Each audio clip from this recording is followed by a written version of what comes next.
دین اسلام چار چیزوں پر کھڑا ہے: قرآن، حدیث، اجماع اور جمہور۔ ان چار کو جس نے چھوڑا وہ گمراہ ہو گیا۔ ہم جو اللہ سے دعا مانگتے ہیں اہدنا الصراط المستقیم، الہی ہمیں سیدھی راہ پر چلا، پھر سوال پیدا ہوا کہ سیدھی راہ کیا ہے؟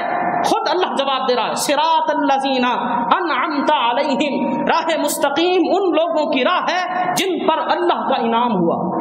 انعام یافتہ لوگ، اور انعام یافتہ لوگ کون ہیں؟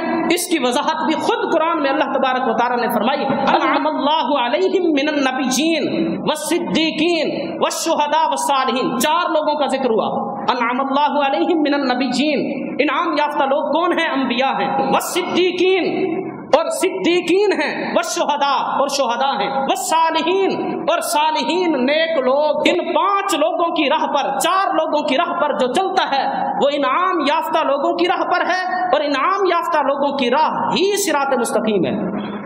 اب یہ قرآن ہے۔ آج لوگوں کو بڑی جدت کے دورے پڑتے ہیں، لوگ کہتے ہیں کہ شخصیات کے پیچھے نہ چلو بلکہ تعلیم کے پیچھے چلو، اور کہتے ہیں کہ یہ ان مولویوں نے شخصیات کے پیچھے لگایا ہوا ہے، صحابہ اہل بیت کے پیچھے، اولیاء کے پیچھے لگایا ہوا ہے۔ یہ شخصیات نہیں ہیں، من النبیین والصدیقین والشہداء والصالحین۔ کیا یہ تعلیم ہے یا شخصیات ہیں؟ کیا نبی ایک شخصیت نہیں؟ صحابہ شخصیت نہیں؟ شہداء اور صالحین شخصیت نہیں؟ خود قرآن پورے اسلام کو اور دین کے ماننے والوں کو چار قسم کی شخصیات کے پیچھے لگا کر اعلان کر رہا ہے، صراط مستقیم چاہیے، راہ حق چاہیے تو ان چار لوگوں کے پیچھے چل پڑو، اللہ تمہیں صراط مستقیم عطا فرما دے گا۔ ان کو اب لوگوں نے بابے کہہ کر لوگوں کے سامنے ان کی حیثیت ختم کرنے کی کوشش کی ہوئی ہے، ہرگز نہیں۔ دین اسلام چار چیزوں پر کھڑا ہے: قرآن، حدیث، اجماع اور جمہور۔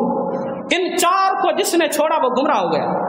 جس نے قرآن کو چھوڑا ملحد ہوا، جس نے حدیث کو چھوڑا منکرین حدیث میں سے ہوا، جس نے اجماع اور جمہور کو چھوڑا وہ یا تو رافضی بنے گا یا تو خارجی بنے گا۔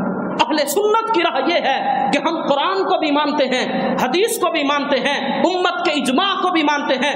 وہ مسئلہ جس پر سارے علماء متفق ہو گئے، کوئی مائی کا لال پیدا نہیں ہوا کہ اس مسئلے کو غلط کر کے دکھائے۔ لوگوں نے ایک ایک مسئلہ اٹھایا ہوا ہے کہ فلاں بندے سے یہ روایت ہے، اب دیکھو کیا اس پر اجماع بھی ہے؟ سب علماء نے اس کی فلاں بات کو مانا ہے یا نہیں مانا؟ ہمارا تو مسلک یہ ہے، ہم سب سے پہلے کتاب اللہ قرآن کو دیکھیں گے، پھر حدیث رسول کو دیکھیں گے، تیسرے نمبر پر اجماع امت اور جمہور کو دیکھیں گے کہ ساری امت کے علماء اور جمہور صلحاء، امت کے محققین کس مسئلے پر متفق ہیں، ان کی بات کو مانا جائے گا۔ تو شخصیات کے پیچھے مولویوں نے نہیں لگایا ہوا، قرآن نے شخصیات کے پیچھے لگایا کہ اگر تمہیں صراط مستقیم چاہیے ان چار قسم کے لوگوں، انبیاء، شہداء، صدیقین، صالحین، ان چار قسم کے لوگوں کے پیچھے چل پڑو، ان کی اتباع کرو، اللہ تبارک و تعالیٰ تمہیں صراط مستقیم عطا فرمائے گا۔